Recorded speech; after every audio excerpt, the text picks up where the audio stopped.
जय हिंद। तो चलिए पॉलिटी के अगले वीडियो में आप लोगों को स्वागत है। और जैसा कि हम लोग पढ़ते आ रहे हैं भारतीय संविधान के ऐतिहासिक पृष्ठभूमि एवं विकास, तो इसी कड़ी में आज जो आए हैं क्राउन के शासन में 1861 के भारत परिषद अधिनियम। इससे पहले क्राउन के शासन में 1858 के भारत सरकार अधिनियम पढ़े थे। अब भारत परिषद अधिनियम हम लोग पढ़ेंगे। इसमें देखेंगे क्या क्या प्रावधान लाए गए थे, उसको हम लोग डिटेल्स में बारीकी से समझेंगे और एग्जाम में पूछे जाने वाले प्रश्नों पर भी चर्चा करेंगे। तो चलिए, सबसे पहले 58 में आया ही था, तो 61 में क्यों आया इतना जल्दी? 58 3 61 3 साल के बाद ही क्यों आ गया? तो इसका मुख्य उद्देश्य, जो उस समय भारत में जो असंतोष फैला था, भारतीय जो क्षेत्रीय राजा थे उनके मन में या भारतीय लोगों के मन में, तो उस संतोष को वह फुलफिल नहीं कर पाया था जो 1858 के भारत शासन अधिनियम आया था।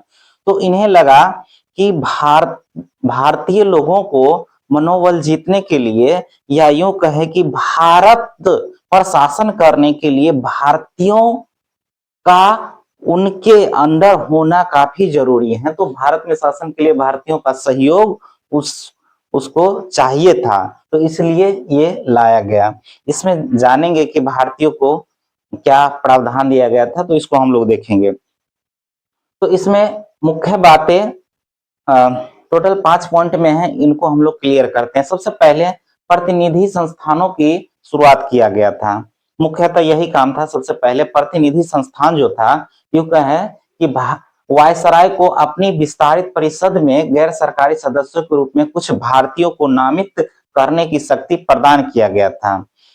जो वायसराय का जो परिषद था, उसके सहायता के लिए, तो उसमें क्या हुआ कि प्रावधान लाया गया कि भारतीय लोगों को भी उसमें मनोनीत करके और उनका सहयोग लिया जाए।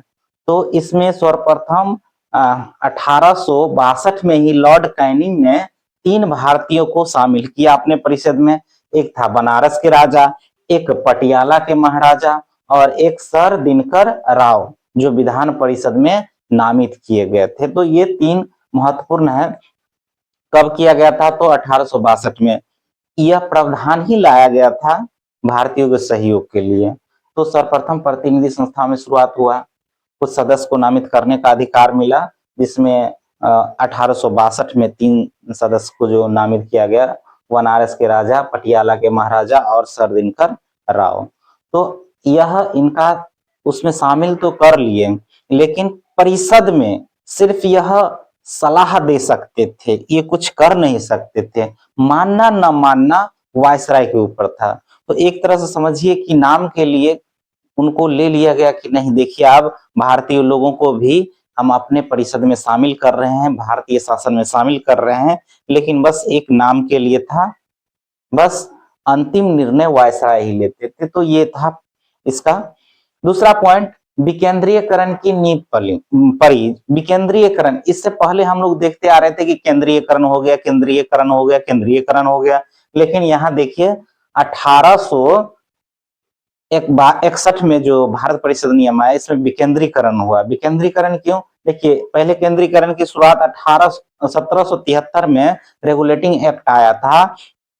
तो हम लोगों ने देखा था कि बम्बई और मद्रास को कलकत्ता के अधीन कर लिया था, तो केंद्रीयकरण की नींव पड़ी थी। और तुरंत अगर देखा जाए तो 1833 में इनके कलकत्ता के अधीन कर दिया कि सारा कानून व्यवस्था यही बनाएंगे। लेकिन अब इसमें क्या किया कि बम्बई और मद्रास को विधायी शक्ति दे दिया कि आप अपने क्षेत्र के लिए कानून बना सकते हैं। यूं कहें कि अभी जो चल रहा है केंद्र और राज्य, केंद्र भी अपने स्तर से कानून बनाता है, राज्य भी अपने राज्य को सुचारू रूप से चलाने के लिए कानून बनाता है।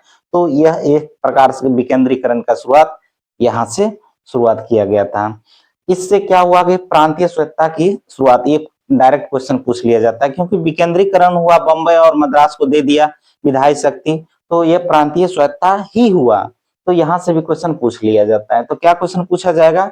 विकेंद्रीकरण की नींव कब पड़ी? तो 1861 में। और केंद्रीकरण का तो 1773 और पूर्णतः 1833 में पड़ा था। तो यहाँ पर देख लिए। चलिए अगली पॉइंट पर हम लोग चर्चा करें, वायसराय की अध्यादेश की शक्तियां। अभी जो हम लोग देख रहे हैं आपातकाल के समय में हमारे संविधान में भी अध्यादेश की प्रावधान दिया गया है, तो ये अध्यादेश यहीं से उठाया गया था।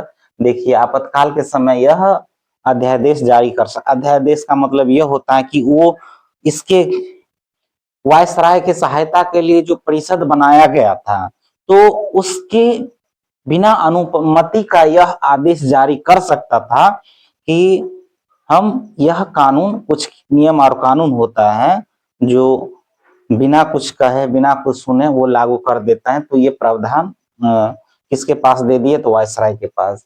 और अध्यादेश जानते हैं उस समय भी 6 माह के लिए लगता था। तो आगे हम लोग पढ़ेंगे कि हमारे संविधान में भी अध्यादेश की प्रावधान है और कैसे क्या है। तो यहाँ देखें कि मुख्यतः अध्यादेश की शक्ति दिया गया और 6 महीना तक के लिए लागू रहता था, फिर उसके बाद इसे बढ़ा भी सकते थे। अब यहाँ पर यह देख लिए, चौथा पॉइंट देखेंगे, पोर्टफोलियो प्रणाली की मान्यता मिल गए। अब पोर्टफोलियो प्रणाली क्या है इसको समझते हैं। देखिए पोर्टफोलियो प्रणाली, अभी के जो मंत्रिमंडल है, मंत्रिमंडल में काम क्या करते हैं, मंत्रिमंडल बहुत सारे मंत्रियों का ग्रुप होता है, जैसे शिक्षा विभाग, सड़क परिवहन विभाग, रक्षा विभाग, गृह विभाग, सबका जो समूह होता है वही तो मंत्रिमंडल कहलाता है। तो उस समय अभी जो चल रहा है यहाँ पर भी सेम वो ये पोर्टफोलियो में इसकी शुरुआत 1859 में किया गया था लॉर्ड कैनिंग के द्वारा। तो उस समय क्या किया गया था कि ये शुरुआत तो किया गया था, लेकिन शुरुआत में इसे धीरे धीरे करके जब 1861 में आया तो इसमें विस्तार किया गया। इससे पहले मंत्री परिषद तो था, लेकिन मंत्री परिषद में होते क्या थे कि किसी को स्पष्ट विभाग नहीं था, सारा का सारा मालिक कौन था, तो वायसराय थे। लेकिन यहाँ पर देखा गया कि कामों को लेकर कोई भी चीज निर्णय लेने के प्रति काफी गैदरिंग हो जाता था, बहुत बहस होता था, बाद में होता था कि वो निर्णय लेने में बहुत समय लग जाता था। तो पोर्टफोलियो का जो कार्य था मुख्यतः ये था कि सभी को विभाग बांट दें, कुछ कुछ सदस्य जो उसमें थे उसको विभाग बांट दें, और अगर विभाग ज्यादा है सदस्य कम है तो एक व्यक्ति को एक से ज्यादा विभाग भी दे सकते हैं। उस विभाग का छोटे मोटे निर्णय वो स्वयं ले सकते हैं। जो मान लीजिए कि रक्षा मंत्रालय है या वित्त मंत्रालय है, तो उसमें छोटे मोटे निर्णय वो स्वयं ले सकते हैं जो अभी भी ले रहे हैं। अगर बड़े मामले पर, अगर गहन उस पर बहुत सेंसिटिव है या यूं कहे कि कोई कानून बनाना है, तो उसके लिए क्या होता था कि परिषद में उस बात को रखना, सब सहमति से उसे पास करना होता था। जैसे अभी कोई भी बिल अगर लाया जाता है जो कानून बनाने के लिए, तो संसद में, फिर राज्यसभा में, और फिर राष्ट्रपति के पास जाता है। तो सेम यहाँ प्रावधान किया गया कि उस पोर्टफोलियो में कि सदस्य, परिषद के एक सदस्य को एक से अधिक विभाग दिया जाएगा। विभाग की ओर से परिषद के नाम पर अंतिम आदेश जारी करने का अधिकार उसी व्यक्ति के पास होगा जो उस विभाग के हेड होंगे, चाहे रक्षा विभाग हो, शिक्षा विभाग हो, या फिर विदेश विभाग हो। तो ये उसका, अगर मान लेते हैं कि मंत्री परिषद में बहस हुआ तो अंतिम निर्णय जो उसका होगा तो वही विभाग की ओर से परिषद के नाम पर अंतिम आदेश वो जारी कर सकता था। ये पावर भी दे दिया गया। तो पोर्टफोलियो समझ गया क्या है। अभी के जो मंत्रिमंडलीय या प्रणाली है सेम वही ये था। तो ये भी आप आशा करते हैं समझ में आ गया पोर्टफोलियो प्रणाली क्या है, शुरुआत कब हुआ था, इसको मान्यता कब मिला था। ये क्वेश्चन पूछ लिया जाता है, हम यहाँ डिनोट नहीं किए। इसको मान्यता मिला है 1861 में। मान्यता अगर दिया जाए, मान्यता 1861 के भारत परिषद अधिनियम के तहत इसको मान्यता दिया गया। शुरुआत किया गया था 1859 में। ये पॉइंट समझ लिए। एक पॉइंट और बहुत अच्छा है कि नई विधान परिषदों का गठन किया गया। देखिए, पूरे भारत को अच्छी तरह से कंट्रोल करने के लिए शक्ति का या फिर इस प्रकार के संचालन का विभाजन भी होना जरूरी था। तो उस समय जो बंगाल प्रांत था, जो बड़े बड़े, और उत्तर पश्चिमी सीमा प्रांत और पंजाब प्रांत, इसको वहां पर क्या कहते हैं, विधान परिषद का गठन करना जरूरी था संचालन के लिए, सफल संचालन के लिए। तो वहां पर किया गया। बंगाल में देखा जाए तो 1862 में किया गया, उत्तर पश्चिमी जो सीमा प्रांत है 1866 में, और पंजाब प्रांत में 1897 में इसका गठन किया गया। क्यों? क्योंकि शासन को अच्छी तरह से संचालन करना है ना, उसको पूरे भारत को कंट्रोल करना है। तो उसके लिए जिस प्रकार अभी हम लोगों का राज्य में विधानसभा होता है, विधान परिषद होता है, तो उस समय एक ही हुआ करता था विधान परिषद। तो यहाँ पर ये शुरू किया गया था। एक तो केंद्रीय, जो केंद्र में चल रहा था, वायसराय, वायसराय का जो परिषद था वो चल रहा था। फिर बंगाल में, पश्चिम सीमा प्रांत में, पंजाब में। इसके अलावा हम लोग देखे थे कि जो पहले से चलते आ रहा था बम्बई और मद्रास, उसको भी कानून बनाने का विधायी शक्ति दे दिया।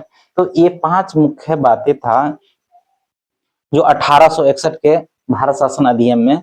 आशा करते हैं कि सभी चीज क्लियर हो गया होगा। अगर इसका महत्व पूछा जाए तो हम लोग देखिए, मंत्रिमंडलीय प्रणाली और विधायी का विकेंद्रीकरण, 2 चीज। मंत्रिमंडलीय प्रणाली जो पोर्टफोलियो से समझ गया, और क्या कहते हैं, विधान विधान विधान क्या कहते हैं, सॉरी, विधायी का विकेंद्रीकरण, यानी शक्ति का कानून बनाने का विकेंद्रीकरण भी किया गया। तो ये 2 मुख्यतः ये बात इसमें हुआ। तो चलिए, आशा करते हैं फिर नए वीडियो में मिलेंगे अगले 1892 का भारत परिषद अधिनियम। तो तब तक के लिए जय हिंद।